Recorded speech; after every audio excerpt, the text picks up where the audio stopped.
नमस्कार बंधुरा झिलिक पूर्णिमा रान्नाघरे आपनादेर सबाइके स्वागत। चले एसेछि आरो एकटा नतुन भिडियो निये, एक इंटारेस्टिंग भिडियो निये मटन कारी रेसिपि निये चले एसेछि। किभाबे बानाते हय सेई रेसिपिटा आमि आपनादेर खूब सुंदर एकटा भावे देखिए देब। देखुन एखाने आमि मटन कषा बानिये नेब। कि उपकरण लागे सेइगुलो आमि आपनादेर भालोभावे देखिए देब। देखुन एखाने आमि 1.5 केजिर उपरे माटन नियेछि, देखते पाच्छेन।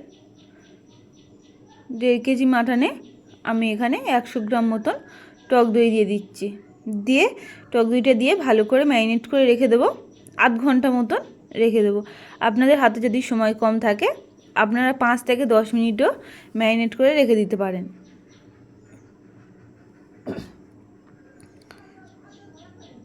भालो करे मिक्सड करे निচ্ছি आमी एखाने माटনের संगे।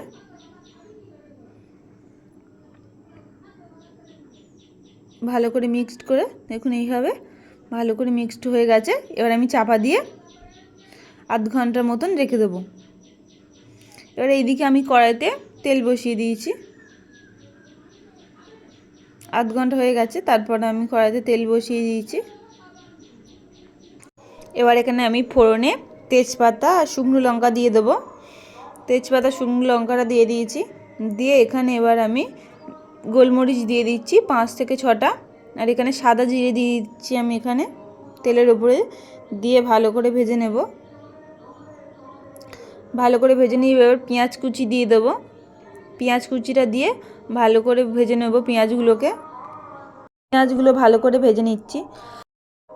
ভালো করে ভেজে নিতে হবে এইখানে পেঁয়াজগুলোকে। দেখুন এবার আমি তেলের মধ্যে দিয়ে ভালো করে ভেজে নিচ্ছি। এখানে আমি ভালো করে কষিয়ে নিয়ে ভালো করে ভেজে নিচ্ছি। এখানে আমি এইখানে হাই ফ্লেমে গ্যাসটাকে ভালো করে দিয়ে এইভাবে ভেজে নিতে হবে।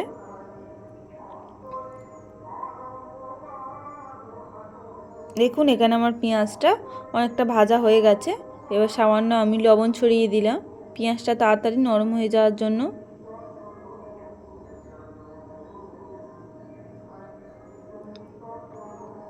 দেখুন এখানে আমার দিয়ে দিয়েছি। এবার আমি রসুন বাটা দিয়ে দেব। পরিমাণ মতন রসুন বাটা দিয়ে ভালো করে মশলাটাকে আবারও কিছুক্ষণ কষিয়ে নেব। কষিয়ে নেওয়ার পরে আদা দিয়ে দিলাম। পরিমাণ মতন আদা বাটা দিয়ে ভালো করে আবারও কিছুক্ষণ কষিয়ে নিয়ে টমেটো কুচিয়ে করে রেখেছিলাম সেই টমেটো কুচিটাকে দিয়ে দিচ্ছি। টমেটো কুচিটা দিয়ে আবারও কিছুক্ষণ মশলা করে নেব। দেখুন এখানে আমি মশলাটা ভালো করে কষিয়ে নিচ্ছি। নেওয়ার পরে পরিমাণ মতন হলুদের গুঁড়ো দিয়ে দিচ্ছি। এখানে আমি পরিমাণ মতো লঙ্কার গুঁড়ো দিয়ে দেব।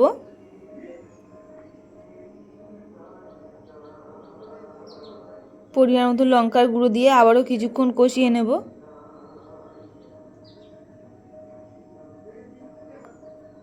আবারও কিছুক্ষণ ভালো করে মশলাটা কষিয়ে নেব যতক্ষণ না মশলা থেকে তেল ছেড়ে দিচ্ছে। দেখুন মশলা থেকে তেল পরিমাণ মতন চিনি দিয়ে দিচ্ছি। দেওয়ার পরে এইখানে আমি মাটনটাকে খুলে নিলাম। তেল ছেড়ে দেওয়ার পরে মাটনটাকে মশলার মধ্যে দিয়ে ভালো করে এইভাবে কষিয়ে নিচ্ছি আমি এখানে। মাটনটা আমি প্রেসারে দেব না, আমি উনুনে আস্তে আস্তে করব কড়াইতে। দেখুন ভালো করে এইভাবে কষিয়ে নিচ্ছি আস্তে আস্তে।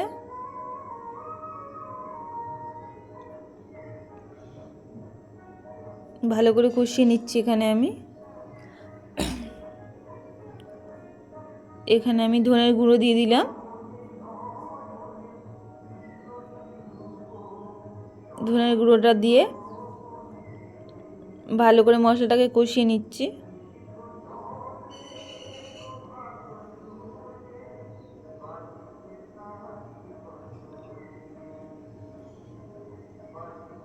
জানেন মাটন অনেকক্ষণ ধরে কষাতে হয়।